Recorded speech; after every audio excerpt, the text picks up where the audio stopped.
Hey Freunde und herzlich willkommen zu einem neuen Video. Am 19. Oktober kommt die Discovery Tour raus und heute in diesem Video zeige ich euch alle Informationen, die es dazu gibt. Außerdem wurde ein neuer Leak rausgehauen von Andy Reloads, den schauen wir uns auch gemeinsam an. Also, ich würde sagen, es lohnt sich dafür, dran zu bleiben. Auf diesem Kanal bekommt ihr die geballte Ladung Assassin's Creed Lore, News und Guides. Und wenn ihr mit dabei sein wollt, wenn ich das einjährige Jubiläum hier auf diesem Kanal knacke mit Assassin's Creed, dann lasst jetzt gerne mal ein Abo da, würde ich mich auf jeden Fall sehr freuen, wenn ihr einer der ersten 4000 Leute seid. Jetzt kommen wir aber zum Thema des heutigen Abends, nämlich die Discovery Tour. Die Discovery Tour wird für alle Personen, die das Hauptspiel haben, erhältlich sein, kostenlos, ja, für Konsolen sowie für PC.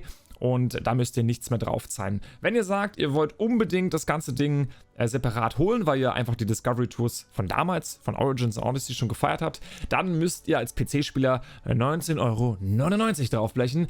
Und für die Konsolenspieler, ihr müsst euch noch ein bisschen gedulden, da wird Anfang des nächsten Jahres eine separate Version erhältlich sein. So, aber jetzt, Freunde, kommen wir zu den Leaks, beziehungsweise zu den Dingen, die in den Spieldateien von Peddar und Andy gefunden wurden.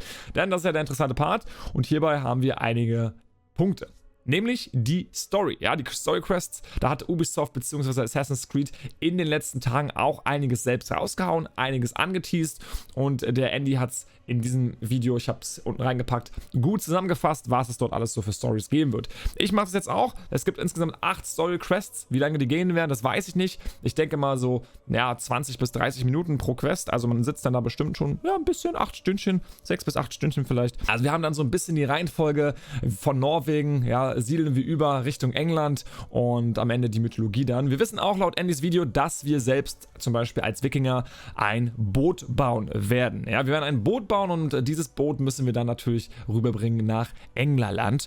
Sehr interessant und ich glaube deutlich angenehmer dieses System als in Origins und Odyssey, denn in Origins fand ich, war das ein bisschen langweilig, da hat so ein Guide gesprochen und wir mussten ihn immer folgen, oder beziehungsweise eine Spur folgen. Das war ein bisschen langweilig und ich glaube, wenn wir jetzt wirklich selber als Person hier in diesem Spiel dann unsere Entscheidungen frei treffen können, macht es, glaube ich, also macht es einfach mehr Spaß. Ja, es macht viel mehr Spaß, diese Reise, und man lernt auch viel mehr dabei. Ich denke, das ist wirklich eine coole Sache, Ubisoft, mit dem Quest-System, wenn es wirklich stimmt. Da freue ich mich drauf.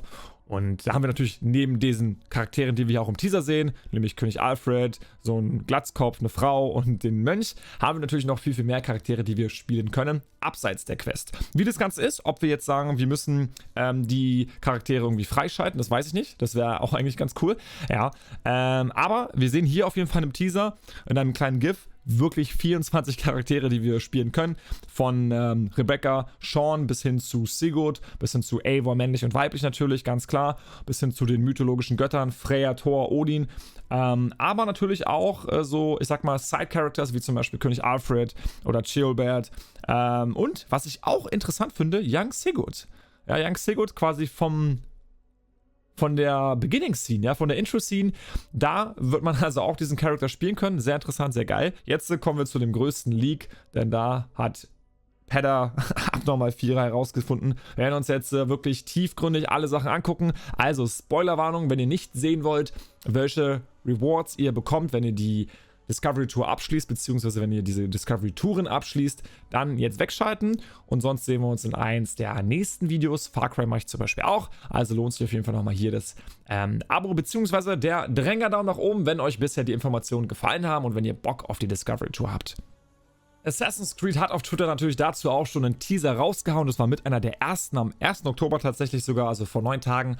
Und dort sehen wir 2 Dinge. Zum einen ein Rüstungsset, ein neues, und das zweite ist ein Schiffsset. Wir können jetzt dank Andy Reloads und Peddar da wirklich detailliert drauf eingehen und schauen uns das Ganze mal an. Dabei fangen wir mal an mit dem Alderman-Set, mit dem Rüstungsset. Ich finde, es ist eine schöne Aufmachung. Es sieht traditionell aus, es ist nicht ganz so abgespaced, man hat ein Kettenhemd. Ich weiß nicht, ob das im Wikinger-Zeitalter auch schon da war. Allerdings schön gemacht und vor allem der Helm sieht richtig nice aus und den werde ich mir, glaube ich, auch raufpacken oder transmoggen. Ja, so als kleine Hommage an Assassin's Creed Odyssey.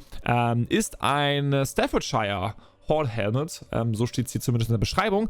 Das war damals ein Helm von einer führenden Person im Militär. Also man hat noch so leicht römische Inspiration, so leichte römische Ideen, mit dem, ich weiß gar nicht, was es ist, ob das Pferdehaare sind, könnt ihr mir gerne mal sagen. Finde ich auf jeden Fall einen richtig geilen Helm und den werde ich mir auf jeden Fall raufpacken. Ob ich die anderen Teile raufmache, weiß ich nicht. Aber dieses Alderman-Set hat einen interessanten Bonus, nämlich, dass es den Stun nach einem Tod erhöht. Ja, und zwar kann man das 3-mal verbessern und der Stun wird zwischen 12 und 36 Mal erhöht. Ja, das ist ganz cool. Wenn man alles drauf hat, dann hat man halt ja, einen Bonus von der Geschwindigkeit her. Ist, glaube ich, solide. Aber wenn man mit Thors Hammer zum Beispiel arbeitet, kann ich mir vorstellen, das ist eine gute Kombi, wenn man 2 Teile davon hat vom Alderman-Set und dann vielleicht das Ganze mit, I don't know, mit dem Düster-Set kombiniert. Finde ich gut. Machen wir weiter mit dem nächsten, nämlich dem Biddle-Gilling-Schwert. Ich weiß nicht, wie das Ganze im Deutschen heißt, werden wir aber spätestens am 19. Oktober erfahren. Und das ist angelehnt an ein Schwert, welches es natürlich in der Realität gibt, beziehungsweise immer noch gibt und von einem Jungen erst 1976 gefunden wurde und welches ihr euch jetzt im Yorkshire Museum angucken könnt, wenn ihr möchtet.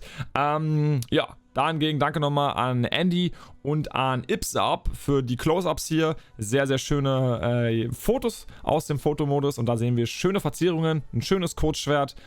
Es sieht eher aus sogar wie so ein ISO-Schwert und von den Stats her haben wir auch natürlich einen Stun, ja, eine Stun-Verbesserung, wenn ihr eine Kombination abschließt und das Ganze gibt euch dann einen 20-prozentigen bzw. 20-Punkte-Bonus vom Stun her. Also das Schwert mit Thors Hammer wäre, glaube ich, eine gute Idee. Reittiere und Flugtiere gibt es natürlich auch und hierbei haben wir einen Vogel, ich würde mal sagen mit einer Rüstung, angelehnt wahrscheinlich eher an Asgard. Ich mag das mit dieser weiß-goldenen Kombination. Diese Rüstung hätten sie vielleicht weglassen können. Ich finde aber an sich sehr schöner Look. Ein Pferd gibt es dazu natürlich auch noch und der User Ipsarp hat das Ganze auch bereitgestellt für Andy Reloads und hier sehen wir auch ein schönes traditionelles Pferd mit traditionellen Verzierungen am Sattel und das passt halt auch einfach gut rein, finde ich. Ja, was hattet ihr davon? Wie findet ihr bisher die Rewards, die es im Spiel geben wird oder beziehungsweise höchstwahrscheinlich geben wird? Lasst es mich mal wissen. Und als vorletztes haben wir natürlich auch noch ein neues Schiffsset, welches angelehnt ist an ein Wildschwein, so wie ich es gehört habe. Da gibt es eine Geschichte dazu, die ich aber nicht mehr im Kopf habe. Dementsprechend jumpt mal rein in das Video von Andy Reloads. Der wird es euch auf jeden Fall sehr, sehr gut erklären. Und ist ganz okay, ist ganz solide. Ich finde das Segel extrem schön. Dieses blaue, dieses wasserblaue, himmelblaue Segel finde ich fantastisch mit den goldenen Verzierungen. Ist ein guter Kontrast, aber die Frage ist, sucht ihr bzw. nutzt ihr eigentlich die Schiffe? Nutzt ihr sie intensiv oder nicht? Ich persönlich mache das nicht so häufig, weil ich meistens die Schnellreise verwende. Also die Schiffe sind in den meisten Fällen für mich ja überflüssig. Und als allerletztes gibt es dann auch Tattoos für euch, wenn ihr die Discovery Tour wahrscheinlich abschließt. Ich kann nicht genau sagen, was das für Symbole sein sollen. Andy hat es, glaube ich, auch nur angedeutet. Bisschen too much, aber sehr glowy. Also so ein bisschen wie ein ISO-Tattoo, aber hat, glaube ich, nichts mit den ISO zu tun. Und das, meine Freunde, das waren die Leaks-Informationen aus den Spieldateien aus Twitter von Assassin's Creed zu der Discovery Tour. Wenn es euch gefallen hat, dann wisst ihr ja ganz klar, der Dränger-Daumen nach oben wird sich für euch und für mich auf jeden Fall lohnen. Ich würde mich freuen für den Support. Ihr habt ja das Abo dagelassen, das ist ganz klar. Und dann sehen wir uns im nächsten Video. Und ach ja, die Glocke habt ihr ja sowieso aktiviert, ne? Alles klar. Eivor, wir haben die Glocke aktiviert. Was? Höre ich da die Glocke? Nice. Jetzt heißt es für euch abwarten und Met trinken. Auf dass wir uns im nächsten Video wiedersehen. Bis dahin, euer Eivor.